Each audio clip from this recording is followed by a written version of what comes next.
Hello, everyone. My name is Rachel Bopst, and I am a therapist in Boise, Idaho. Today, I will be discussing trait suspiciousness and couple dynamics in faith contexts. We will explore how psychoticism and suspiciousness facets manifest in spiritually themed mistrust. Here is my table of contents for your reference. We're going to be examining how trait suspiciousness intersects with relational trust in couples for whom faith serves as a central organizing system. Additionally, I will reflect on insights from my clinical practice, which focuses on sex and pornography addiction, as well as betrayal trauma, and highlight where these dynamics often present challenges. So you may be thinking, how in the world is this relevant and what are we even talking about? This exploration of how psychoticism and suspiciousness facets manifest in their spiritually themed mistrust was pretty interesting. To be honest, I have dealt with this before, but I didn't have like a context or a name for it. The more I read about it and pulled it apart, the more I realized how relevant it is in faith based relationships and especially within my practice. The reason it is important to identify and understand is because faith based language can both conceal and intensify underlying patterns of paranoia, projection, and boundary distortion. When the faith language is unaddressed, these relational dynamics can compound shame and dysfunction. By recognizing these patterns, therapists can introduce interventions that reframe not only the marital relationship, but also the individual's broader worldview. So let's start by exploring what trait suspiciousness is, and I can take you through my process of unpacking it. Trait suspiciousness is a personality characteristic, not a temporary mood. It means the person generally assumes that other people can't be trusted. People who are trait suspicious are often on alert for hidden motives. They have a type of vigilance and they can interpret others' actions as harmful or manipulative. In short, they have a built in lens of mistrust. It is seeing threat where others might see neutrality. Now, within psychoticism spectrum, high psychoticism doesn't mean someone is psychotic in a clinical sense. It's a trait term from Eysenk's model. It describes people who may be more detached, rigid, impulsive, or prone to unusual thinking. Put simply, when psychoticism runs high, people often have trouble seeing through another's eyes and bending their thinking when the situation calls for it. There is paranoid ideation, perceptual distortions, and interpersonal detachment with cognitive rigidity. So, what does this all mean? Well, within a healthy marriage, faith serves to soften defenses, cultivate humility, and prioritize repair. In essence, connection and relationship take precedence over the need to be right. In marriages where spirituality serves as the backbone, elevated levels of psychoticism can significantly impair empathy and reduce cognitive flexibility. Therefore, instead of trusting the intentions of their partners, when the problem arises, partners may overinterpret neutral or benign cues as evidence of deception, seek reassurance through monitoring behaviors or ritualize confessions as proof of loyalty, and even externalize internal anxiety through relational or spiritual accusation. In such dynamics, faith can become weaponized, used to justify control or moral superiority rather than foster growth. This environment often constricts empathy and mutual accountability, leaving both partners feeling defeated rather than transformed. Within the marital context, with faith as the backbone, healthy discernment would invite curiosity, where trait suspiciousness within psychoticism spectrum could take on extreme control, but then they would justify it with moral superiority. So when someone already has a tendency towards suspicion or rigid mistrust, faith language can become the frame they use to justify it. So for example, and to help us better understand, hypervigilance can become discernment, control becomes headship, jealousy gets labeled as protecting the covenant. Accusations sound like God revealed something to me. So, some other examples of psychoticism in Christian marriage may be, instead of saying, I feel insecure and I'm afraid you'll leave, you might hear something like, God is warning me about your heart, or the Spirit told me you're hiding something, or your withdrawal is rebellion, not hurt. This can leave a person in relationship feeling very confused and position them to begin to doubt themselves and their ability to hear from God themselves or serve Him in a way that they think is the most honorable. More ways to which this dynamic will manifest in couples are first, it'll manifest through jealousy and control. Accountability framed as spiritual headship. For example, a spouse's possessiveness or insecurity can be justified as spiritual leadership. Instead of mutual accountability, it becomes top down oversight, monitoring phone calls, finances, or social interactions under the guise of protecting or guiding. It feels righteous, but it's control dressed as care. It can show up as hypervigilance, testing spirits, or guarding the heart. For example, constant scanning for threat gets couched in the language of discernment. I'm just guarding against evil influences.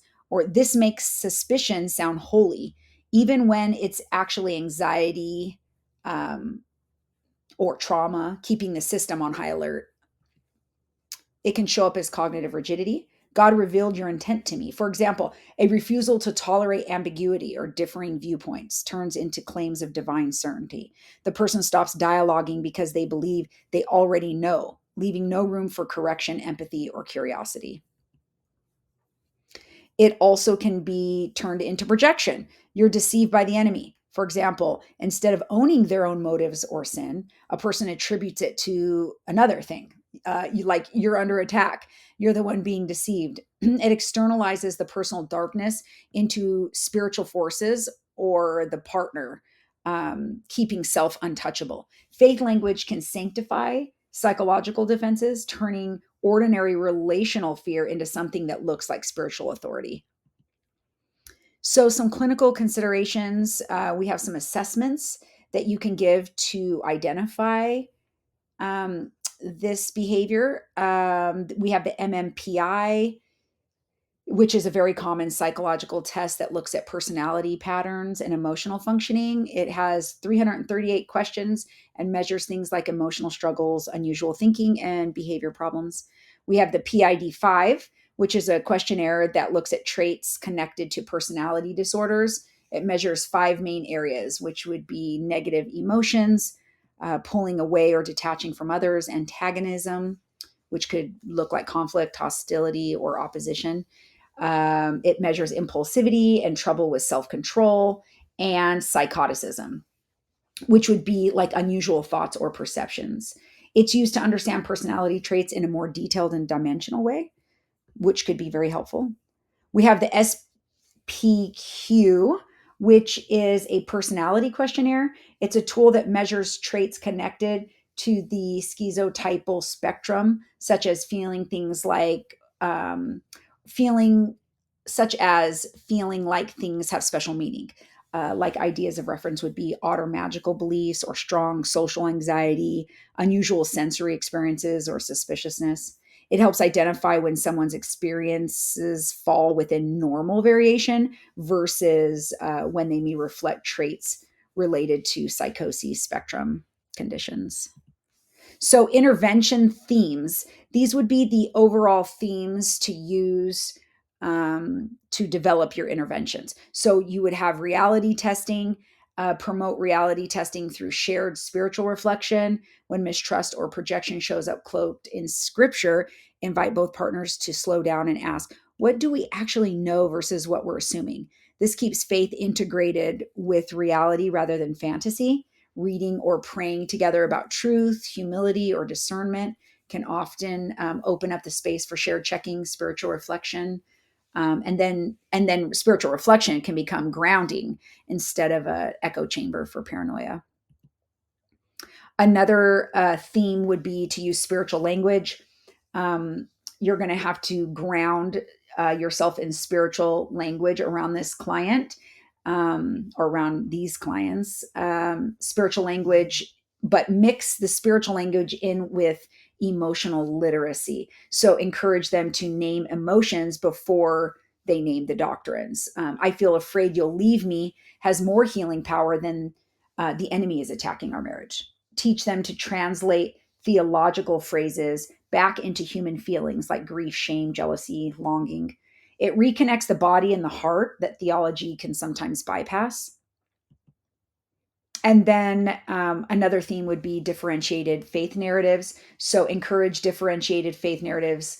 For example, God is secure base and not just judge, or help each partner um, think of God as a source of steadiness rather than surveillance.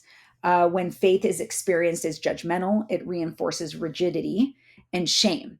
So when it's seen as relational, a God who holds space for doubt, emotion, and repair, it models the kind of security the couple will need to rebuild between them. This differentiation lets each person own their faith story without weaponizing it against the other. So I have a scenario for you. A couple comes into your office, and it's a husband who frames his wife's withdrawal as rebellion against God. So I would want you to consider these things in order to detect if the rigidity and the spiritually themed mistrust is inside of their marriage. So you would consider these four main things. The first being his cognitive perceptual. Does he frequently misread neutral cues as threat or disloyalty? How open is he to alternative interpretations? Does he hold fixed beliefs that resist evidence or feedback? You would also consider his affective empathy. Can he recognize her subjective experience without moralizing it? How does he tolerate ambiguity or difference in belief or expression? Consider his relational functioning. Is his authority role collaborative or authoritarian? Does his interpretation of rebellion maintain control or protect him from rejection? How does she respond? With compliance, fear, disassociation, or protest? And then lastly, consider spiritual integration. Does his theology make room for doubt, emotional complexity, and mutual submission? Are religious mentors or communities reinforcing or challenging this pattern? So then you've decided, yes, this is within this marriage. What in the world am I supposed to do now? So, what interventions would be helpful once we've considered it all? Well, first of all the interventions need to balance respect for faith, but blended with confrontation of the paranoia. So how would you do that? One, you could reframe. You would reframe with faith's own language of humility. So even scripture, discernment includes self-examination before judgment. Invite him to wonder if fear or pain could also be speaking alongside conviction. You could promote shared spiritual reflection for reality testing. So, have both partners reflect together. What evidence do we have? What feelings are underneath this interpretation? Encourage collaborative prayer or journaling focused on self awareness rather than accusation. You could translate theology into attachment language. So, you would help them or help him see that rebellion might actually mean withdraw in pain or self protection. You would name the emotional wound beneath the theology. So, rejection, loss of control, fear of not being chosen.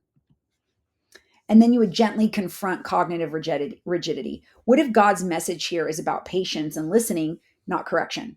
Encourage curiosity over certainty, faith as a secure base, not a fortress. And with anything, there would have to be plenty of rapport when communicating with someone about their faith, about their deep rooted beliefs, and where they fall in that system. So we've processed a general case and the interventions, and now I want to put a layer over this issue that is in direct relation to what I work with in my practice, which is porn addiction and betrayal trauma. As you can imagine, this adds a whole nother layer of complications. We will examine how psychoticism and suspiciousness traits manifest within spiritually oriented households in the context of betrayal trauma and compulsive sexual or pornography related behaviors. So I will show you a chart. And in the chart, first, we're going to look at the psychoticism related theme. Then we're going to look at what the addict manifestation might look like in that space. Then the betrayed partner's manifestation, and then the therapeutic implication. So here's our chart. We have the psychoticism related theme on the far left, and then you have the addict manifestation, the betrayed partners manifestation, and the therapeutic implication on the far right. So the first psychoticism related theme would be suspiciousness and paranoia. The addict manifestation would be to interpret accountability as control or persecution. She's just trying to play God, or she's trying to control me. Betrayed partners manifestation might be she sees benign behaviors as deceit. He's hiding something again. But the therapeutic implication would be to normalize vigilance as a trauma response, build transparency rituals, which would be shared calendars, recovery check ins. This is to replace surveillance with collaboration. The next related theme would be rigidity of belief or moral absolutism. The addict manifestation, if I just pray harder, I'll never act out again. The betrayed partner, if he truly loved God, he wouldn't have done this. And the therapeutic implication would be to loosen binary thinking. So reframe faith as a process rather than perfection, introduce dialectical or contemplative spiritual practices. The next theme would be cognitive distortion or magical thinking. God has already forgiven me, so you should too. The betrayed partner's manifestation, God must be punishing me for not being a Proverbs 31 wife. And then the therapeutic implication would be to integrate theology with psychology, to clarify the differences between divine forgiveness and relational repair, to use psychoeducation around atonement versus amends. The next theme would be projection, externalization of evil, the addict manifestation to attributes impulses to demonic influences to avoid ownership. The betrayed partner would attribute betrayal to the enemy rather than the partner's choices. And the therapeutic implication would be to reclaim moral agency, teach discernment between temptation, narrative, and responsibility, and encourage confession linked with behavior change. And the last one would be delusional hope or grandiosity. The addict manifestation would be over spiritualizes recovery. God told me you were restored or we're restored while avoiding consistent efforts. The betrayed partner's manifestation, grasping for supernatural guarantees. God said he's healed. And the therapeutic implication would be ground hope in measurable progress, use faith language to inspire, not bypass accountability. So the bottom line truly is that this divide, the psychoticism and suspiciousness facets within the marriage, especially within a Christian marriage and with betrayal, trauma, and addiction, it can be worked through.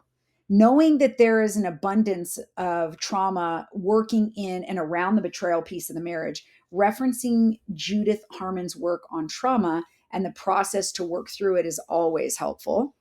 She establishes 3 stages to work through: safety and stabilization, remembrance and mourning, and recognition and integration. So, if we take the possible interventions and incorporate the trauma stages, I have to believe that healing can happen within this community of couples. So, within those stages, the betraying partner needs to break cognitive rigidity through empathy development and restorative process. For example, impact letters, transparency, predictable routines, psychoeducation, and spiritual reframing. The recovery work for the betrayed partner within those stages needs to distinguish intuition from hypervigilance and build self-trust through nervous system regulation and trauma processing before rebuilding marital trust fully. And once the marriage itself is more secure, the betrayed partner would need to do work on her SOS, her sense of self. This will build self-efficacy and restore confidence and voice. And recovery work for the couple within this space needs to translate faith language into shared meaning. What does God's forgiveness really look like in behavior, in consistency, and in repair? Taking time to explore this and building some shared language and structure around identifying needs and thinking through outcomes could really support the process. So, in conclusion, within Christian marriages, psychoticism and suspiciousness traits can contribute to significant relational harm. However, as with many challenges that emerge within intimate partnerships, there remains genuine potential for growth, healing, and restoration of trust through intentional therapeutic and spiritual work. Healing is possible. I have to believe that. Healing is possible. Thank you all for following along, and I look forward to your feedback. References are in the following slides.